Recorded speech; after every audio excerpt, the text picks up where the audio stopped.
Buongiorno a tutti! Welcome back to my little kitchen in Lecce in the south of Italy. My name is Francesco and today I'm going to make a simple and delicious mushroom and tomato soup. It's going to be nice and healthy. I'm going to use oyster mushrooms because that's what I have left over, but any mushrooms will be fine. I've got cherry tomatoes, but regular tomato will be fine.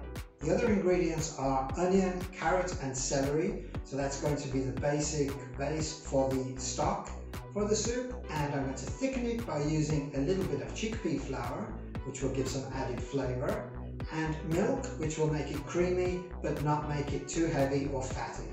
The other ingredients are going to be garlic, rosemary and nutmeg to give some great flavour. So it's going to be a lovely soup, very easy to make, and if you enjoy this recipe, please give me a thumbs up, click on the link down below and follow me for more. Let's cook.